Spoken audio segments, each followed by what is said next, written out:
What's up, guys? It's your Money Cat here with the weekly outlook for the week of September 7th of 2020. Monday is Labor Day, so the market's closed, so it'll be a shorter 4-day trading week this week. Market had a big correction last week, and both SPY and NASDAQ fell a lot. SPY defended a little bit better than NASDAQ, mostly because the tech sector has been on fire for majority of the year. So let's take a look at the broad markets first. So if we take a look at SPY, so this is the bad news, right? The huge correction. But good news is more or less it held above the 200-day moving average. And it's still not really that far off from this long trend line that we've been following right here. It's only about maybe 1.3% or so away from it, from getting back into it.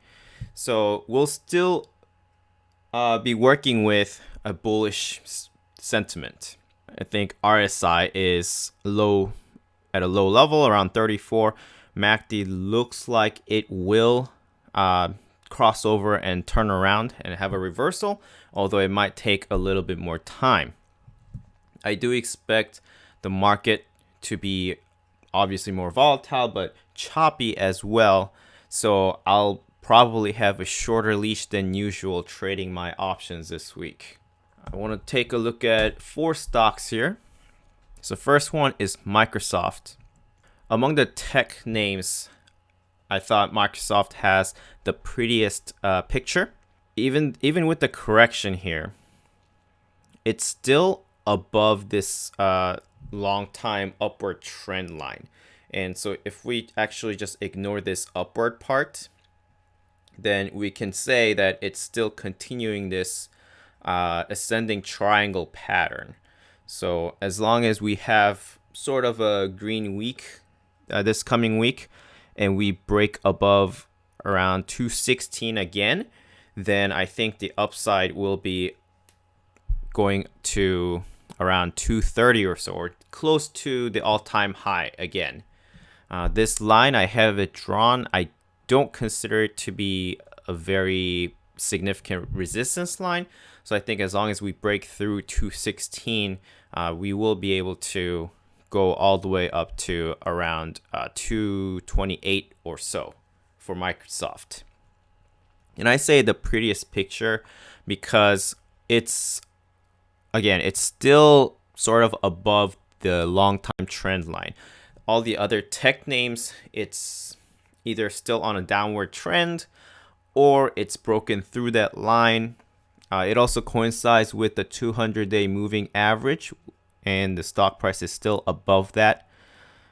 And if we look at the RSI, same kind of thing, low enough for possible reversal. MACD looks like it's headed for a possible crossover and a reversal. But definitely, I think non-tech names will defend better and have a better chance of going up than tech names for next week. Speaking of non-tech name, this stock I am super excited about, JPM, JP Morgan. And you can clearly see this symmetrical wedge pattern that started all the way back in May. So it started here, went all the way up to about 113, went down there, and then it bounced narrower and narrower until very recently last week. It kind of broke through. I think we still need a little bit more confirmation, as it can definitely drop again into this wedge. But if this continues up, and notice that JPM is one of fewer stocks that actually had a green day on Friday. So if it breaks up and we have the confirmation, then the upside is huge. So typically with symmetrical wedge pattern, you take the initial low and then you take the initial high, and that range, that percentage, is what you would expect for the outbreak to be. But that is, what was that? That was at 40%. That's about 40%, which is a lot. And if we go 40%, that's pretty much like pre-COVID level. So I think that's looking too far ahead. So I think a more conservative, safer outlook is that once it definitely breaks up to the upside, I think the next stop will be around this line, which would be the previous peak. And that I have it at probably like 114, 116, somewhere there, which will give us about 10% gain. So I'm really looking forward to JPM. I'll most likely play the options once I get a confirmation that it is headed upward and not in the wedge pattern anymore. The next one I just wanted to mention because it's one of those stocks where it just steadily creeps upward. It might not have a significant break upward, but it just creeps up. And Nike used to be one of these until last week, and I think FedEx is looking a lot like Nike, mostly because it defended so well against last week's correction. It only went down about 5%, and it's already recovered significantly. All-time high is 231.58. It's already up to 227.52. So this is just I'm not sure if I'm going to trade it, but it just seems to steadily creep upwards and continue its movement and momentum upwards. So if you want to dip your toes in here and just ride the upward momentum, go ahead and do so. I do think it is a good opportunity to ride these kind of stocks that just continually seems to go up.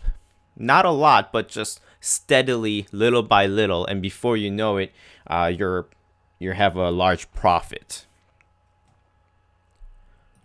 Lastly, this I'm actually looking at a more long-term rather than short-term trading, but it's a Foot Locker, stock symbol FL. We're actually going to go to 1 year time frame. So since this high right here in November of 2019, Foot Locker actually has been on a downward trajectory. It tried to break up above it around June. It failed, went down again. But recently, it actually broke through this downward trend line, as well as local resistance and the 200 moving day average.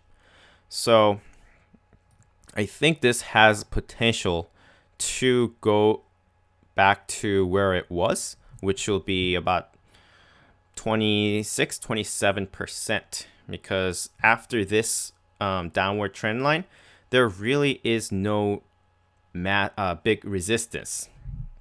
And you can look at it as breaking through the trend line. You can look at it kind of like a cup and handle pattern, but both of those are bullish patterns. And not only that, the reason why I'm looking at it more of a long-term hold rather than trading, although you can certainly trade it, is because they do give out a pretty good dividend. They're paying out, 40 cents per share right now. So you can also get you can also take advantage of that if you're holding it long term rather than playing options. That's all I have for this week. A shorter list than usual, I would say, because the entire stock market is kind of in a limbo where if it drops farther down, my sentiment would turn bearish, because for the most of the stocks, the long-term upward trend line would have been broken. But if it is able to bounce back from here, even just a little bit, and you get that MACD crossover and RSI heads upward again, then I'll remain bullish and continue to search out for opportunities for calls. Thank you so much for watching, guys. Don't forget to leave a like and comment and subscribe if you haven't already. Those help me out a lot. I hope you all have a fantastic green week, and I'll see you guys next time. Bye.